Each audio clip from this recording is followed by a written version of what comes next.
ladies and gentlemen, and welcome to Nihilist Wrestling Episode 9. I am your host, Ash Manson. Last week, Episode 8 was the first episode to reach over 100 views on YouTube. Thank you all very much. Listen, this is not my first YouTube channel. I've had another channel with a couple thousand subscribers. I've had videos with over 100,000 views. I know in the grand scheme of things, 100 views isn't a hell of a lot, but I still appreciate it. It really means a lot to me that you are here, so thank you for that. So we're going to talk about WWE coming out of the draft and going into the Backlash pay-per-view. We're also going to talk about AEW. In my opinion, AEW is on fire right now, coming out of Dynasty and into this angle with The Elite versus Tony Khan and Kenny Omega. I'm going to give some thoughts on that, so let's get right to it. The WWE Draft is over, and the crowd goes mild. Listen, I was hesitant to talk about this because nobody talks more shit about wrestling than pro wrestling fans. I don't want to come off as that guy that just comes on the internet to shit on wrestling, but I was not impressed by the WWE Draft. We're going to look at the positives, though, but I have to address this before we get into that. The biggest mistake, in my opinion, I haven't seen this articulated elsewhere, but in my opinion, the biggest mistake was drafting Braun Breaker to Raw and Baron Corbin to SmackDown. The Wolf Dogs, the tag team, was absolutely on fire at NXT. They were obscenely over with the fans, and you might say, but Ash, Braun Breaker is destined to be a single star, and I get that. However, listen, I watched his run in NXT. He got pushed to the moon. He won the NXT championship. They did a whole new NXT versus the black and gold era, and he was made to be the face of NXT 2.0. They gave him the strap, and he looked dominant, and then what happened? Well, people soured on him. And the reason that happened is because Braun was presented kind of as a white bread babyface without too much of an edge, and people don't like that shit. They don't. So they turned Braun heel, and that's where I think he began to resonate a little bit more, when he was badass Braun Breaker, when he ditched the colors and started wearing the black and all that. But, eventually, when you're very good at being a heel, people start to respect you. You see that happen so many times in history, where a heel gets over by being a great heel, so they turn them babyface. Well, that happened to Braun. But the problem with his entire run to this point was that he just didn't give you much of a reason to invest in him personally. When he started teaming with Baron Corbin, I think it just brought out the best in both of them. They showed that they're both kind of pricks, but together they can, they would bicker back and forth, kind of like Team Hell No would with, Kane and Bryan Danielson back in the day. It was very entertaining dynamic, but when it came, when the bell rang, they got on the same page. And just watching them, blossom into the tag team that they did was such an entertaining watch. And now you drop him on Raw, and what? He's squashed a few jobbers in a couple minutes. That's cool. I know you do that to build up new guys, but I worry that they're going to run into the same problem. Braun is an incredible athlete, great wrestler, good look, all that, but I fear that he's going to lack that reason for people to latch onto him. What I would have done in that scenario is I would have made sure that Braun Breaker and Baron Corbin were on the same brand, so they could help bolster the tag team division and help put that chemistry that they had in NXT on the bigger platform. I think that would help get them both over. So when it's time for Braun to go solo, people are already invested. Not everybody watch NXT. I'm sure most people at least have a passing awareness of who Braun Breaker was, but if you're not watching NXT week to week, you might not be as invested in him as those of us that watched him the entire run is. So that is my biggest criticism of the draft. Otherwise, the biggest W, I think, was Carmelo Hayes to SmackDown. I've said this before, I will say it again. I have never been more confident of a wrestler coming out of NXT going to the main roster as I am in Carmelo Hayes right now. This man is a future WrestleMania main eventer. He is him, and he is going to show the main roster crowd, what those of us who have been watching him in NXT the past few years have known all along. There were some other solid call-ups, like Kiana James to Raw. I think that's really cool too. I think people have been sleeping on her. She has not really been presented in as a big star in NXT, but I think she had a great character. I thought her program with Fallon Henley about like wanting to buy her family bar and all that. I know that doesn't sound, if you didn't watch it, that might not sound super compelling, but it eventually like grew into a great story with how Brooks Jensen, Josh Briggs, and Fallon Henley had their team, and then Kiana James was trying to buy Fallon Henley's struggling family bar, and Brooks Jensen ended up falling for Kiana, and like Brooks was playing it off as if he's this virgin who's never kissed a girl before, and Kiana got Brooks to turn on Fallon and Josh Briggs. It was a great story. Like, if you weren't watching, you really missed out. I think they did a great job making the story feel important and impactful. I really like Kiana's boss bitch gimmick. I think people are going to be surprised at what she does on Raw. Another call up that I'm really happy with was Blair Davenport. I believe she got drafted to SmackDown, I want to say. I could be wrong. It might have been Raw. Doesn't matter.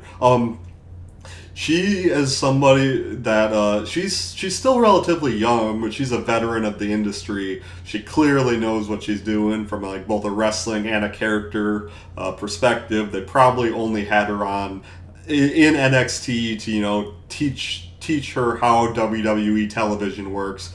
She's been ready, so that's cool. And also Lyra Valkyria, she is again the total package. Like, I wouldn't be surprised if she is a world champion within a year or so. Like, Lyra is phenomenal, so that's all good.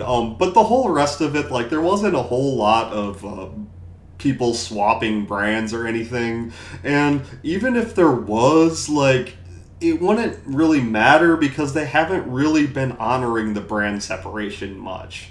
Like, yeah, there's Raw guys and there's SmackDown guys and girls and all that, but like, they would travel across show lines all the time. So the draft in and of itself, like, it's almost silly to do this at all. But if they're going to commit to this competition between Adam Pearce on Raw and Nick Aldis on SmackDown, I think they need to commit to it harder and draw a stronger line between Raw and SmackDown.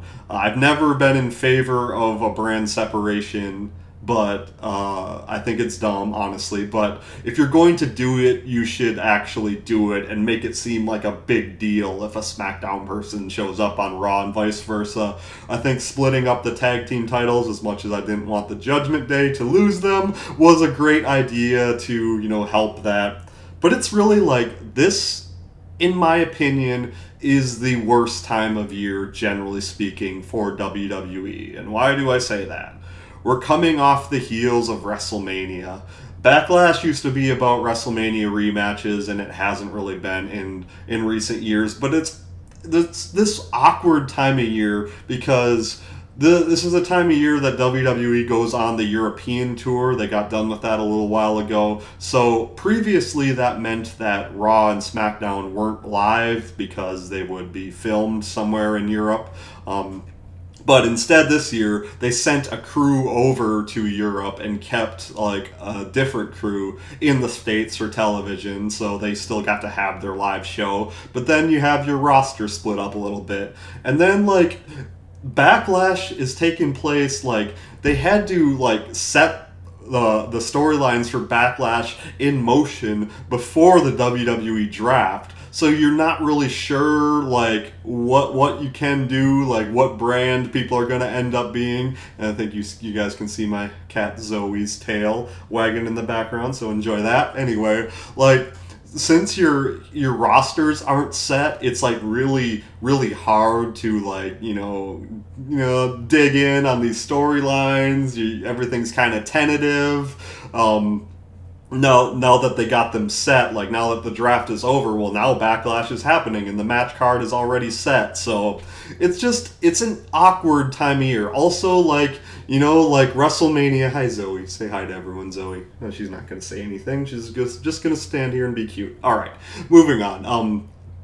Backlash, like, I thought they did a really good job last year because it was in Puerto Rico, and because of that, like, you're in a market that, like, never gets a WWE pay-per-view. So it was a huge deal, and the crowd was very excited for it and all that, and they made, like, a big deal out of Bad Bunny and Damian Priest, that match was incredibly entertaining and was really a star-making performance for Damian Priest, and Bad Bunny for that matter.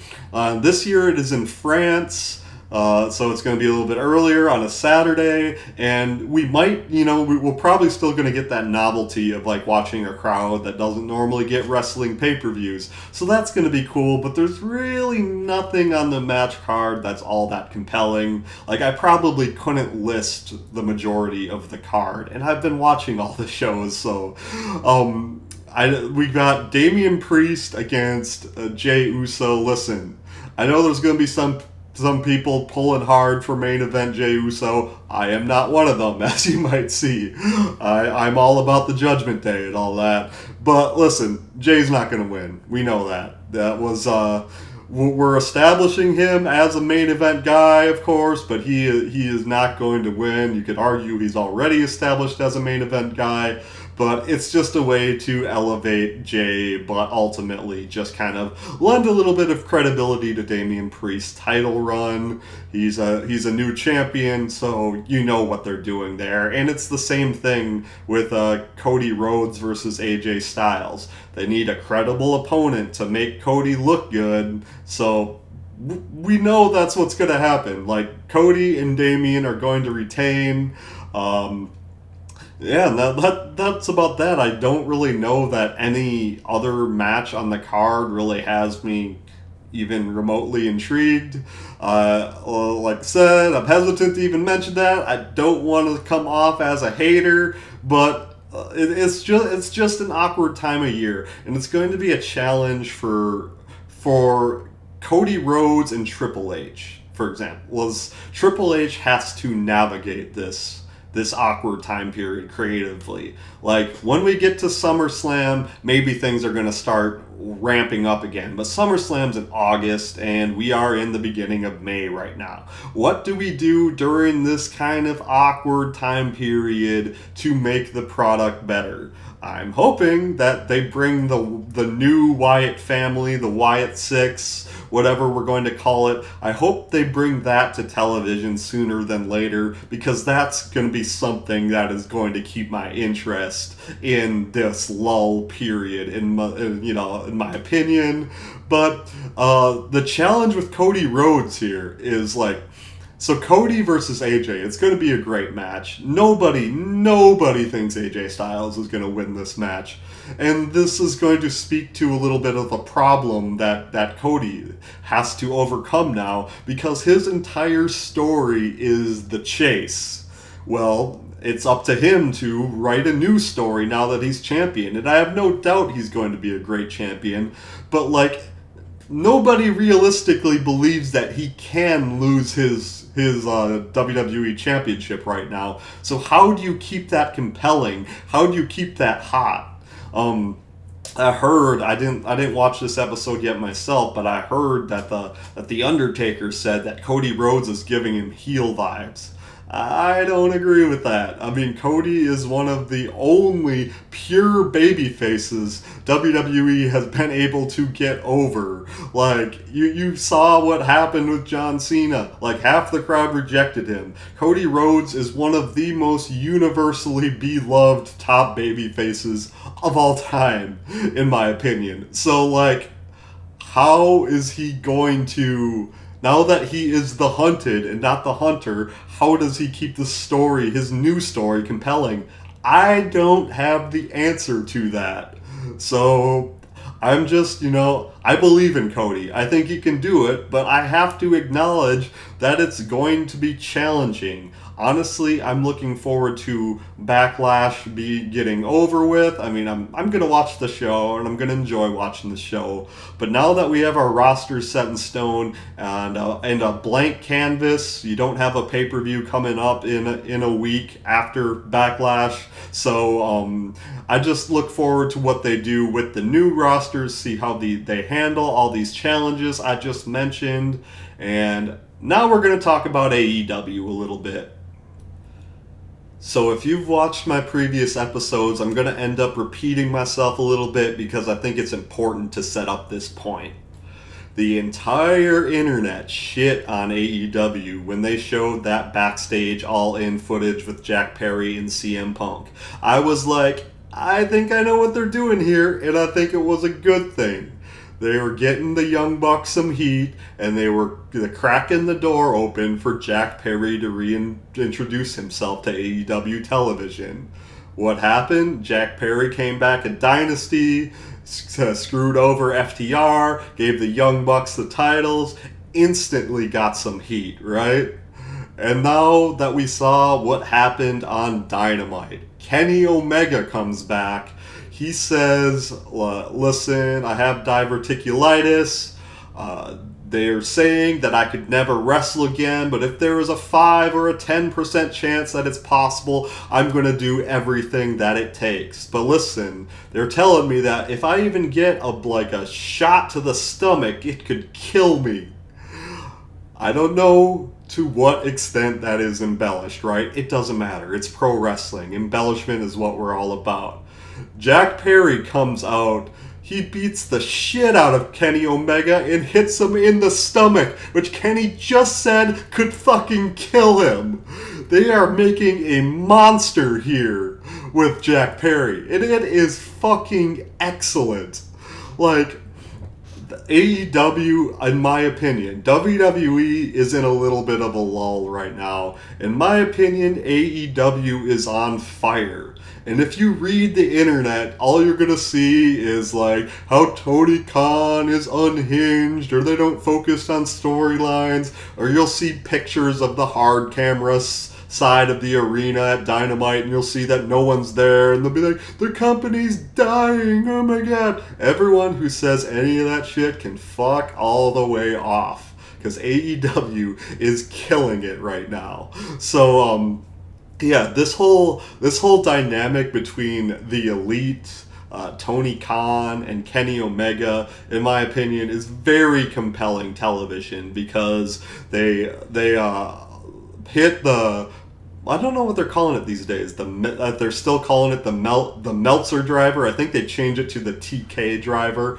on Tony Khan, which injured him, so he could not travel to Dynamite. And I guess there was some clause that if Tony Khan can't physically be there, the EVPs are in charge. Well, the EVPs are Matthew and Nicholas Jackson that are on an absolute tear right now. Kenny Omega shows up and says, but I'm an EVP too, which this kind of opens the door for Kenny potentially to be an on-screen character until he is ready to wrestle again. And we all loved seeing Kenny Omega. Like, that promo we cut, like, it really tugged at my heartstrings a little bit. Like I said, I don't know to what extent it was actually real, but we do know that he actually had diverticulitis, and that was a career, if not life-threatening condition. So even if it was embellished, it was based on reality, and you're just like, that little line about, like, I see you've all forgotten me, that, like, I was yelling, no, we have not forgotten you, Kenny. Please come back to us. So, like, again, that's the kind of storyline that you just can't wait to tune in next week to see, like, where it goes from there.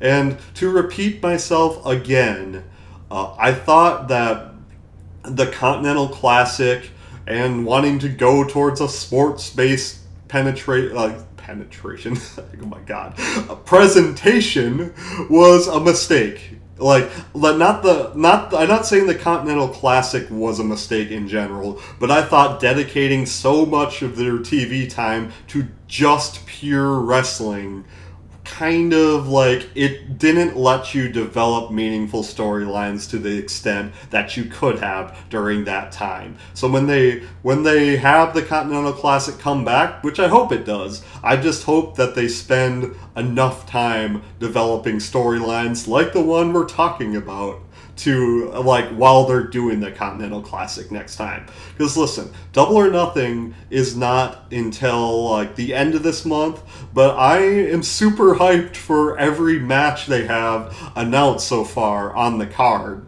Because so let's just go down the line a little bit. We have Swerve Strickland versus Christian Cage.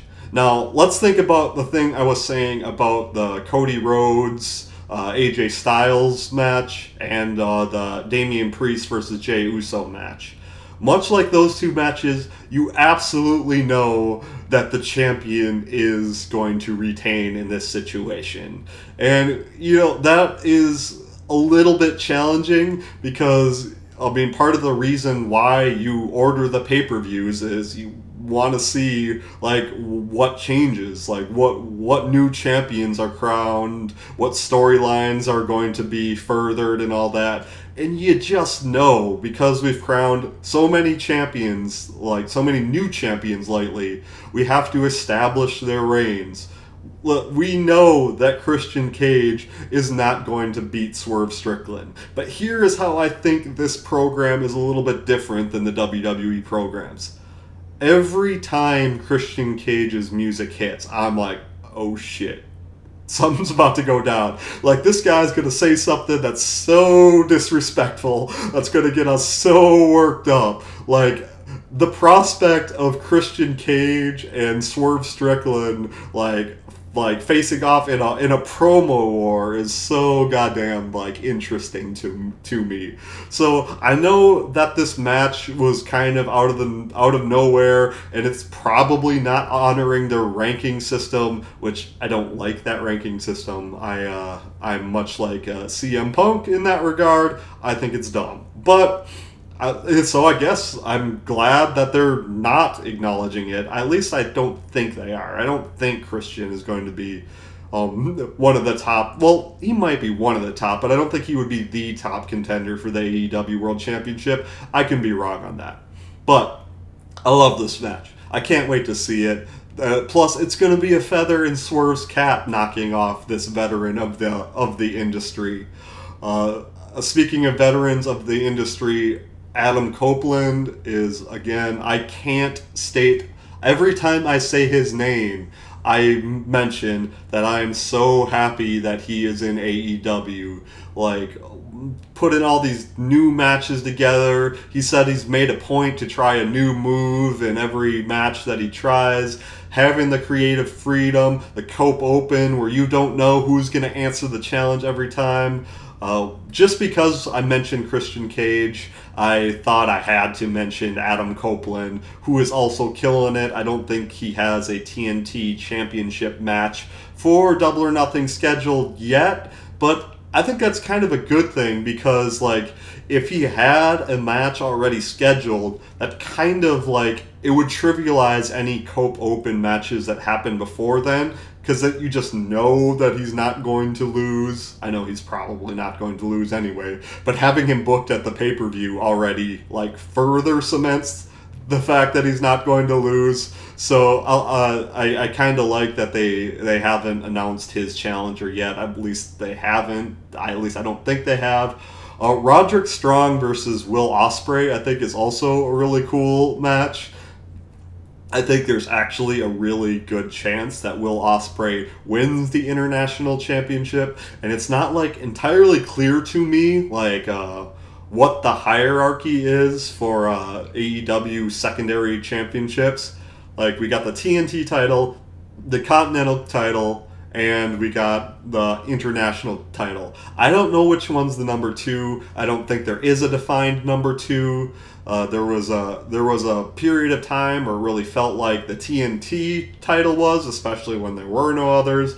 But then Orange Cassidy's international title run really made the international title feel like the number two title, and plus it was named but the name is similar to the Intercontinental Championship, which is probably the most recognized number two championship in wrestling. But then you also have the Continental title, which also sounds like Intercontinental, so who fucking knows? I don't know. It doesn't really matter. I think it'd be I'm happy with either outcome because Roderick Strong has been incredibly entertaining. Now he just needs to beat Will Ospreay if he wants to retain his title. I think it's unfortunate that the Undisputed Kingdom's whole storyline with MJF has had to be put on hold indefinitely because of injury. But every time Roddy Strong is on my television, I enjoy it. And of course, Will Ospreay is one of, if not the greatest active wrestler going. Right now, his match with Bryan Danielson at Dynasty was absolutely insane. So I'm looking forward to that one. Toni Storm versus Serena Deeb.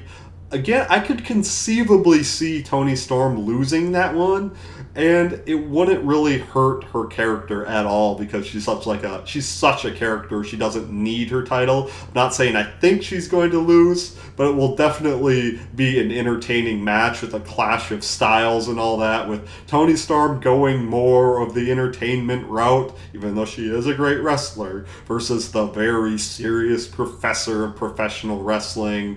So, and then of course there's this long-term story with Willow Nightingale against Mercedes Moné. I was bummed to see Julia Hart lose the TBS championship, but I also did see Julia in a sling recently. I don't know if she was injured prior to her losing the TBS championship or if that happened after. I hope she gets well soon. She is one of, if not my favorite female wrestler in AEW right now, maybe besides Abaddon. So anyway, that story with Willow and Mercedes, of course, it has a long storied background going back to the New Japan Strong Women's Championship, and I think that Mercedes was probably scheduled to win that match between the two of them, but then she got injured in the match, and my assumption is they called an audible and put the title on Willow. All this to say that AEW is putting out some very entertaining television right now. One other thing I want to mention is Chris Jericho in The Learning Tree. And listen, if you read the internet's shitting all over it. I think the vast majority of opinions people have about AEW on the internet are just bullshit. People are shitting on this Learning Tree gimmick, and I am absolutely loving it. I've been saying that it's been a long time since Chris Jericho reinvented himself, because he was pretty much being whatever version of himself that he had been post Inner Circle, Le Champion, Lionheart, and all that. They're all more or less interchangeable. He hasn't really changed his gimmick up in a long time. I mean, I guess he was the Wizard, but that was very short-lived, and it was just kind of a one-liner that he would throw in there every now and then. the learning tree is really cool because I think Jericho is feeding into the hate that he's getting and just being obnoxious. He's like, hi everybody, I'm Chris Jericho, I'm the learning tree, and I'm gonna teach all these young people how it's done. Like, I think he's leaning into the fact that people are souring on him, and I think it's gonna produce some really entertaining television. Now they have a Big Bill is going to be in the fold. He might create a new stable called the Learning Tree, which I think would be cool. I think he's killing it too. So basically, all this to say, AEW, very, very, very entertaining at the moment. Some great wrestling, some great storylines, some great entertainment. I think WWE is in a little bit of a lull right now, but in fairness, like, AEW was probably in a little bit of a lull, like, going into WrestleMania. Well, I mean, while WWE was going into WrestleMania, like, they were WWE was super hot and AEW was maybe cooling off a little bit. I think, in my personal opinion, you may not agree, I think the roles are reversed now. But that doesn't mean that the script can't flip again. And in general, I'm just rooting for wrestling. I want wrestling to succeed. I want wrestling to be entertaining. I want them to thrive. I want WWE to get better and get through this clunky time period, and I want AEW to keep going, keep doing what they're doing, and prove all these bullshit haters wrong. I guess that's about it for this week. I can't thank you enough if you got to this point. Please throw me a like and subscribe. I will answer any comments that I get in the comments section, so feel free to let me know what you think. And until next time, revel in what you are.